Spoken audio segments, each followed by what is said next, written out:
नमस्कार, सुप्रभात, जय श्री राम, कृष्ण वंदे जगत। आज एक बार फिर नित्य कर्म जो लगातार कल हम आपसे बात कर रहे थे वो संपूर्ण करने के बाद आज चूँकि गीता के अध्याय 13वां 14वां त्रयोदशो चतुर्दश अध्याय थोड़े संक्षिप्त थे, तो इसलिए हम 5-7 मिनट जल्दी आपसे मिल पा रहे हैं। आज हम सब लोग, कल हमने बात करी हमारी जीवन की कुछ ट्रीट के बारे में, कुछ हमारे लिए संवेदनशील विषय है जो न केवल हमारा मन बल्कि तन को भी तकलीफ पहुंचा रहे हैं। साथ ही हम सब लोगों को उन लोगों के हाथों में छोड़ते जा रहे हैं जो आज कोई ज़माने में जो भगवान हुआ करते थे, जब उनके कुछ एथिक्स मान्य मूल्य हुआ करते थे, लेकिन आज वो सब कॉरपोरेट हाउस के में जा कर के आज के समय में व्यवसाय बन गए हैं जो अपने इन्वेस्टमेंट का रिटर्न चाहते हैं। जैसे कॉरपोरेट अपने सभी कर्मचारियों को टारगेट देता है, कितना टारगेट आप पूरा करो तो ही आपको इतना बोनस मिलेगा, उसी तरह आज के इन डॉक्टरों को भी ऐसे ही टारगेट दिए जाते हैं कि आपको इतने ऑपरेशन करने हैं, इतनी जांचें करनी हैं।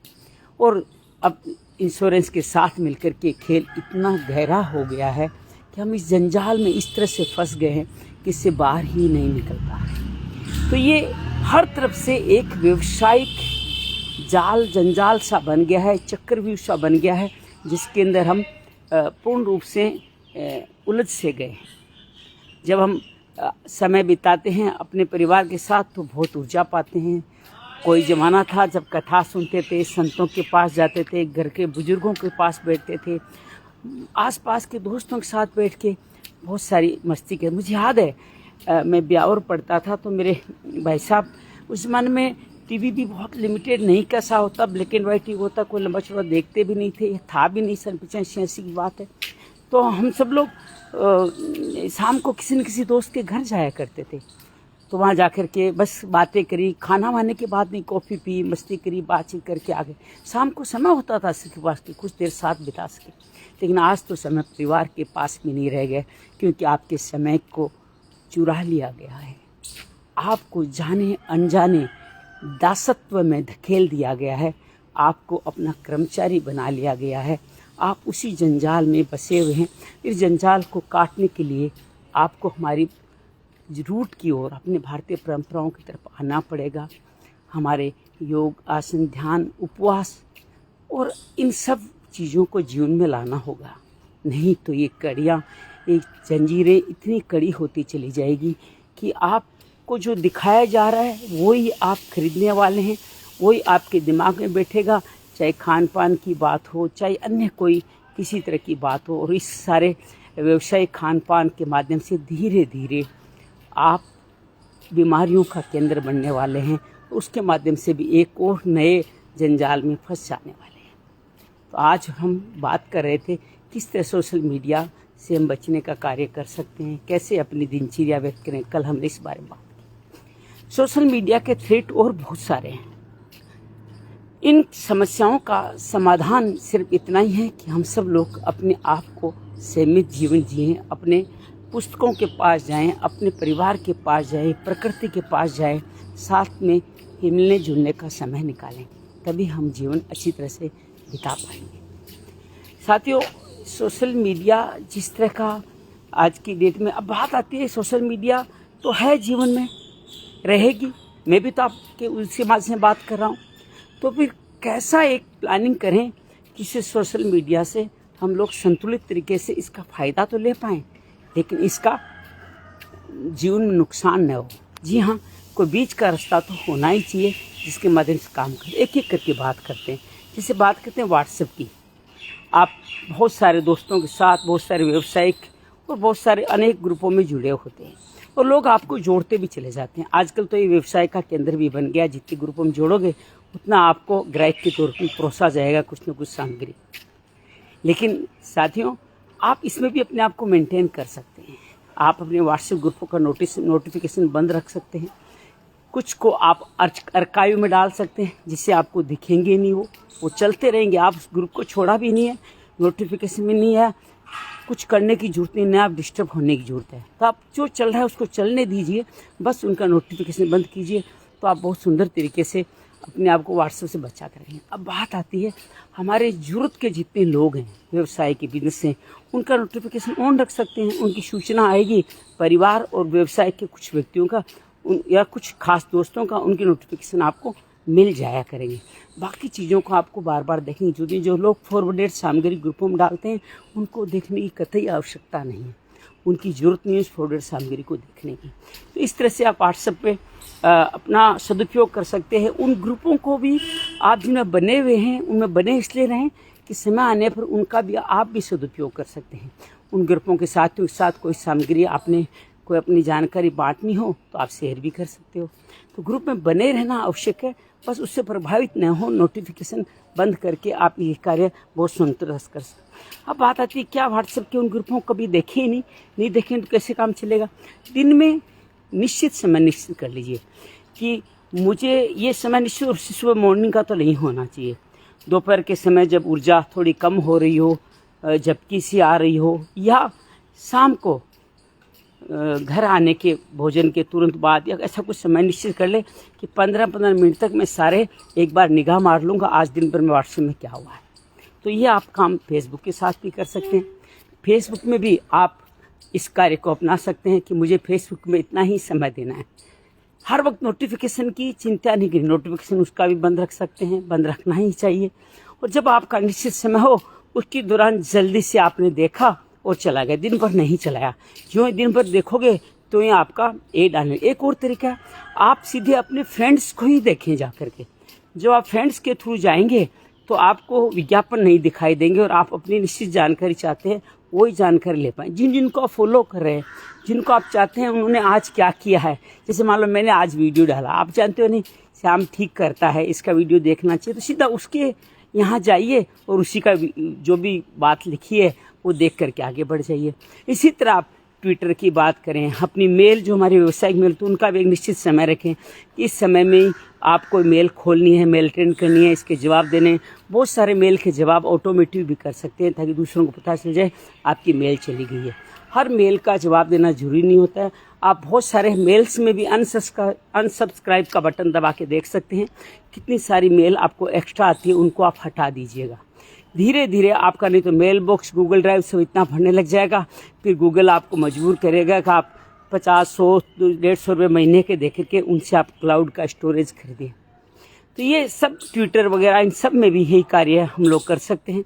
आप यूट्यूब का अपना चैनल भी बनाएं, काम काज सब कुछ में चलना चाहिए, लेकिन आपका समय एक निश्चित है। उसी समय में आपने सभी को हल्का फुल्का देखना है, ज़्यादा उसमें इन्वॉल्व नहीं होना। तो ये था बात। अब बात आती है कि इन सबको देखते समय या कभी कभार कभी यूट्यूब वगैरह कुछ देखना पड़ गया तो हम लोग इतने विज्ञापन से कैसे बचें। तो अगर आपको सचमुच अगर इन विज्ञापनों से बचना है तो आपको प्रीमियम वर्जन लेना ही पड़ेगा। यूट्यूब का फैमिली वर्जन करीब 190 रुपये में 4-5 जनों का आता है, 4 दोस्त मिलके भी ले सकते हैं, जिसमें आपको बिना फालतू के एड नहीं देखने पड़ेंगे, आपका समय बचेगा और आप बच पाएंगे। या तो आप न देखने का ऑप्शन चुने, देखने का ऑप्शन चुनना है तो आपको प्रीमियम में जाना ही पड़ेगा ताकि आप उनके एडवर्टाइजमेंट देखने से बचें। हालांकि उसमें भी कई कंटेंट देने वाले ही अपने बीच में खुद का एड चलाने लगे, उनको भी आप स्किप करके आगे बढ़ सकते हैं। तो इस तरह से आप प्रीमियम वर्जन आपको कई जगह लेने पड़ेंगे ताकि आप अपने समय को बचा सकें। आप समय, अब देखिए ना, आपको समय बच सके इसके भी आपको पैसे देने पड़ेंगे तभी काम चलेगा।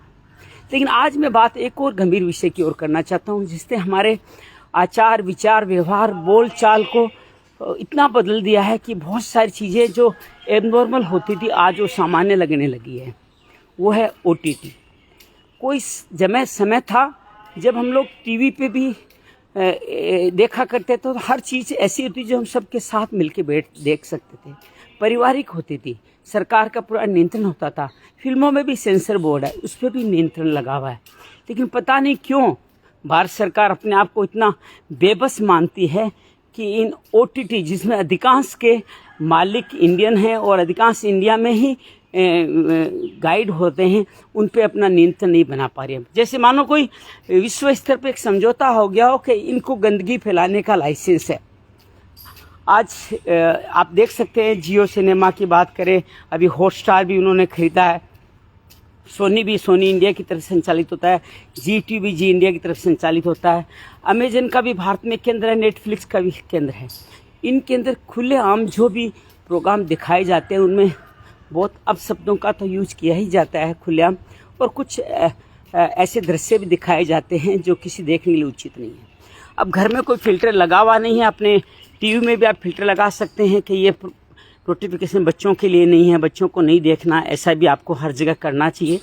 लेकिन अल्टीमेटली, नमस्कार गोपाल जी, कैसे हैं आप? बढ़िया है। तो ये जो नोटिफिकेशन आप OTT वगैरह प्लेटफॉर्म पे जाकर जो भी आप मैटर देखते हैं, उनके अंदर जो अलंकारिक भाषा यूज की जाती है, धीरे धीरे वो सामान्य होती जा रही है। अब तो सड़क चलते भी कोई व्यक्ति अगर गालियां देता है ना, तो लगता है इट्स ओके, ये तो नॉर्मल हो गया है। तो इस तरह जैसे हमारा खान पान बिगाड़ा गया कि अब हमें लगता है कि बाहर जाके खाना खाना ही नॉर्मल हो गया है, उसी तरह अब आपकी आज के समय में ये भी नॉर्मल होता जा रहा है कि आपकी भाषा को भी बहुत ज़्यादा पॉल्यूटेट किया जा रहा है। अब जो भाषा जो OTT प्लेटफॉर्म पे जो बोली जाती है, वो लगता है कि अब वही भाषा उचित है। अंग्रेजी सीरियल्स वगैरह देखने में FC, UK, SHIT ऐसे शब्द हमें सुनाई दिया करते, लेकिन अब तो खुलेआम वो भाषा जो हम लोग जानते हैं ये बड़ी गंदी गालियां हैं, वो गालियां बहुत स्पष्ट तरीके से हीरो बोलता है। और कैसे पता नहीं पैसे के लिए इतना बड़े हीरो जो अपने आप में बड़े मेरे को लगता है हर कलाकार में कुछ न कुछ ईश्वर तत्व होता है, तभी वो कलाकार या आर्टिस्ट बन पाता है। लेकिन वो भी ऐसी गंदी गंदी गालियां अपने इस कार्यक्रम में बोल पाते हैं। पता नहीं किस लिए कर रहे हैं, क्या वो ये क्यों नहीं सोचते कि वो OTT प्लेटफॉर्म पे वो हमारे बच्चे भी देखने वाले हैं, उनके बच्चे भी देखने वाले हैं, उनके बारे में क्या सोचेंगे वो। लेकिन आज के समय में इन OTT प्लेटफॉर्म के बिना भी जीवन नहीं रह गया। टीवी धीरे धीरे लुप्त होता जा रहा है, टीवी घरों में रह भी नहीं गया है। तो ये बड़ी समस्या है। भारत सरकार से हम सबको मिलकर निवेदन करना चाहिए, इन OTT पे भी सेंसरशिप लगाई जाए। यहाँ जो भाषा यूज आती है, जिस तरह के दृश्य दिखाए जाते हैं, वो भारतीय परिवेश संस्कृति के अनुरूप नहीं है। हम इसको नियंत्रित कर सकते हैं, करना चाहिए। भारत के सभी लोगों को देखते हुए हमें ये नियंत्रित करना ही चाहिए। हम सब मिलकर के इस बारे में आवाज उठी, इन OTT की लैंग्वेज पे सेंसरशिप लगाई जाए, क्योंकि इन OTT पे ही आजकल अधिकांश क्रिकेट मैच वगैरह जो जिनकी रुचि जिनमें थोड़ी बहुत है, वो भी सब इनमें ही आने लगे। न्यूज चैनल्स भी सारे इसी में इन्वॉल्व हो गए हैं। लोग धीरे धीरे केबल का कनेक्शन भी नहीं लेने वाले। शहरों में तो मुझे लगता है बहुत सारा बंद हो गया है। जियो फाइबर के बाद में सब लोग उसी में ज्यादा इन्वॉल्व हो रहे हैं। तो ये अगर जो माध्यम हमने घर में ले आए हैं वो अगर क्लीन नहीं होगा, तो हमारे आने वाली संस्कृति के साथ, अपने आने वाले लोगों के साथ में तो बहुत ज्यादा हो रहा है। बिल्कुल आप ठीक कह रहे हैं, OTT समझ गए गंदगी फैलाओ पैसा, बहुत बड़ी साजिश देश के खिलाफ। जी हाँ गोपाल जी, आप बिल्कुल सही कह रहे हैं, देश के खिलाफ बहुत बड़ी साजिश। और आप अगर गौर करके देखें तो क्रिकेट मैच भी आप देख रहे हो, उसके बीच में भी आपको ऐसे नशीली चीजों के एड दिखाए जाएंगे जो आमतौर पर टीवी पे दिखाए नहीं जा सकते, सिनेमा हॉल में दिखाए नहीं जा सकते, अखबारों में जो छप नहीं सकते। भारत के बड़े बड़े अभिनेता आपको बार बार किसी न किसी जुए की तरफ आकर्षित करेंगे, चाहे वो आपके पोकर हो या रमी हो। इस तरह की बड़े बड़े अभिनेता, शाहिद कपूर से लेकर के हर एक अभिनेता, मतलब कितने नाम लूं जो उनको बहुत हम उचित व्यक्ति समझते हैं, वो लोग भी इन एडवर्टाइजमेंट पे लगे हुए हैं। और तो और ये जो फैंटेसी या ये बहुत सारी क्रिकेट की जो जुआ खिलाने वाली प्रक्रिया है, उनको देश के बड़े बड़े क्रिकेट खिलाड़ी प्रमोट करते हैं साहब। सौरव गांगुली प्रमोट करता था, और बहुत सारे अभिनेता, बहुत सारे हमारे अच्छे पत्रकार भी इनको प्रमोट करते हैं पैसों के लिए। आकाश चोपड़ा की बात करें या हम और भी अन्य जो रौनक है, जो इनको बबुआ नाम की जिनका बहुत बड़ा चैनल है, वो भी इन्हीं को प्रमोट करते रहते हैं, इन जुए की आदतों को जो आपके अंदर आए। तो ये सब जुए की आदत है। या आप गौर करके एड देखेंगे तो एड आपको मिलेंगे, बिटकॉइन के एड मिलेंगे या शेयर ट्रेडिंग के एड मिलेंगे। तो इन सारे के में प्रोडक्टिव चीजें नहीं रहेगी। पहले कोई विज्ञापन किसी व्यक्ति वस्तु विशेष का होता था, लेकिन आज की डेट में वस्तु विशेष का विज्ञापन नहीं हो रहा। आपको किस तरह से नीचे धकेला जाए, उसी संबंधित एड आपको दिखाई देंगे। तो आपकी लैंग्वेज के बारे में, आपके चाल चलन के बारे में, हर चीज में आपको गाइड किया जा रहा है, आपको गुलाम बनाया जा रहा है। कल तो हम खाली नींद चुराई गई है इसके बारे में बात करते हैं, आपको मजदूर बना दिया गया है उनके लिए काम करने, लेकिन ये मजदूरी बहुत आगे तक जा रही है। और इस मजदूरी के दौरान हम सब लोग मिलकर के ये घर में कचरा, जो सांस्कृतिक कचरा घर में लाते जा रहे हैं, ये भी बहुत है। मैं यही नहीं कहता कि हम इसको छोड़ पाएंगे या छोड़ सकते हैं, लेकिन हमें कहीं न कहीं अपने पर भी नियंत्रण लगाना होगा, समय का नियंत्रण करना होगा, साथ में एडिक्शन से बचना होगा। सरकार से बार बार निवेदन करना होगा कि ओटीटी की गंदगी, और ये जो हमारे अभिनेता जिनको पूछते हैं ऐसे विनाशकारी विज्ञापनों में क्यों काम करते हैं, नेचुरली वो लोग हम उनको जानते हैं तभी उनको ले रहे हैं लोग बात।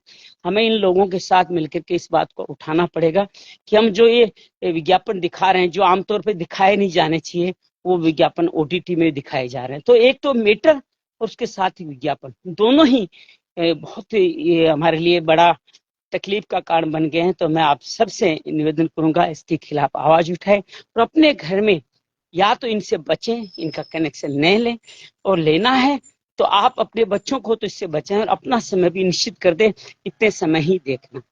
दिन रात न केवल फेसबुक और यूट्यूब से एडिक्शन बढ़ रहा है, बल्कि इनसे भी एडिक्शन बढ़ रहा है। 5-5 घंटे की एक सीरीज आती है, 40-50 मिनट की, और आप उसको रात भर देखते रहते हैं, रात को 2-3 बजे तक। वो नशा ऐसा है कि एक के बाद एक बात आते चला जाता है, आपको कुछ करना ही नहीं पड़ता, अपने आप चेंज होता चला जाता है।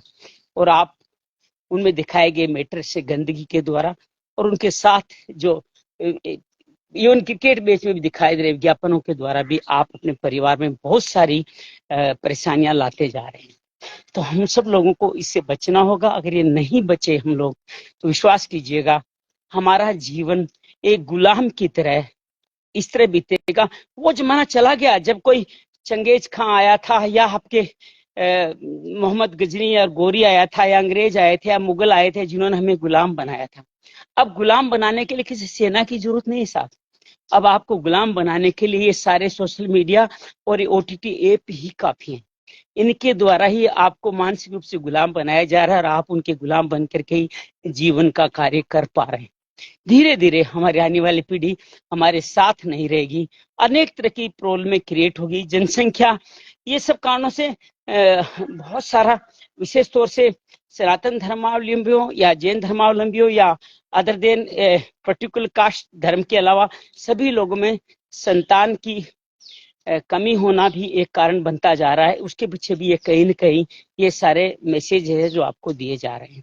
तो आपको कैसा लगा हमारा बात, वो अच्छी जरूर कीजिएगा। आपके मन में कोई भाव हो, विचार हो, गोपाल जी ने आके अपनी बात कही, उस तरह आप भी अपनी बात रहेगा, थोड़ी रनिंग कर लेते हैं। तो आप सबसे निवेदन करूंगा, आपने भी अपने जीवन में दौड़ लगानी है, भागना है प्रगति की तरफ, आरोग्य की तरफ, तो आपको अपने आप को सजग करना ही पड़ेगा। आपको सजग करते हुए इन सब चीजों से बचना ही होगा। सोशल मीडिया पर अपने समय को नियंत्रित करना होगा। ओटीटी प्लेटफॉर्म के खिलाफ आवाज भी उठानी पड़ेगी, और आपको इसको यूज करना है तो सोच समझ के यूज करना पड़ेगा। ऐसे नेताओं के खिलाफ भी ये कार्य करने की बात है। जी हाँ, बिल्कुल बर्बाद करने का, यूथ इससे ज्यादा बर्बाद हो रहा है, और सबसे बड़ी बात बच्चे भी बर्बाद हो रहे हैं। दुर्भाग्य है कि ये बदलाव हमें ही देखना पड़ रहा है, बल्कि मैं यूँ कहूंगा गोपाल जी, हमें बदलाव नहीं देखना पड़ रहा है, बल्कि इस बदलाव के माध्यम भी हम ही बने हैं। हम लोग कहीं न कहीं अपने आप को नियंत्रित नहीं कर पाए, और उन्होंने नाजायज फायदा उठाया है। कोई जमाने में तो सिगरेट के विज्ञापन दिखाए जाते थे, आज तो हर विज्ञापन, हर चीज खुलेआम बताई जाती है। और आपको इन सोशल मीडिया के कहानी के अंदर भी बार बार ऐसी चीजें बताई जाएगी ताकि आपको लगे तो नॉर्मल है, जैसे स्मोकिंग करना या अल्कोहल पीना या गालियां निकालना, ये सब आपको लगेगा ये तो नॉर्मल है, क्योंकि ये सब बड़े लोग, नेता लोग कर रहे हैं। तो धीरे धीरे हमारे अंदर हर तरह का जहर घोलने की तैयारी बढ़ती जा रही है। हम सब इनसे किस तरह से बचें, ये सुचिंतन करना होगा। गोपाल जी, आप सजग व्यक्तित्व हैं, श्री डूंगरगढ़ के निवासी, दिल्ली में रह रहे हैं, आपका एक बड़ी समृद्ध पारिवारिक सनातन परंपरा है। हम सबकी जिम्मेदारी है, जहां भी जाए इन बातों को आगे बढ़ाएं, इनका समर्थन न करें और सामाजिक स्तर पर भी संस्थाओं की बात करें या धर्म गुरुओं की बात करें, उन सबको भी इसके बारे में सजग होना होगा। नहीं तो धर्म गुरुओं को जीवन में उनका पालन करने वाले बात छोड़िए, एक पीढ़ी के बाद तो उनको सुनने के लिए कोई श्रोता भी नहीं मिलने वाला है, क्योंकि सारे श्रोता तो आपके वो ले जाते जा रहे हैं। तो आप सबसे अनुरोध करूंगा, इन चीजों का सजग होकर के अपने आप को बचाएं, नहीं तो आप कितनी भी कमाई कर लें, ये चोर आपका समय, स्वास्थ्य, आपके आने वाली पीढ़ी जिसके लिए आप जी रहे हो, वो भी आपसे लेके चल जाएंगे। और धीरे धीरे एक ऐसा माहौल बनेगा कि आपको अपनी संतान के प्रति भी अरुचि हो जाएगी, संतान पैदा करने के प्रति भी अरुचि हो जाएगी। और धीरे धीरे जो सक्षम लोग हैं उनकी आबादी का प्रतिशत कम होता चला जाएगा। कल इसी विषय पे आगे बात करेंगे कि किस तरह से हमारी अच्छे लोगों की जो संख्या है संतति के मामले में गिरती जा रही है और बांग्लादेश जैसे हालात हर जगह इस तरह से होते जा रहे हैं। तो कैसा लगा हमारा आज का थोड़ा कमेंट, जैसे गोपाल जी ने किया है, आप भी कमेंट करके बताइएगा किस विषय पे और बात करें, कैसी बात करें, इसके बारे में बात हो। बस अब हम लोग अपने घर वापस पहुंचे हैं और हम इस कार्य को यही संपूर्ण करते हैं। उम्मीद है आपको अच्छा लगे तो कमेंट कीजिएगा, शेयर कीजिएगा, लाइक कीजिएगा।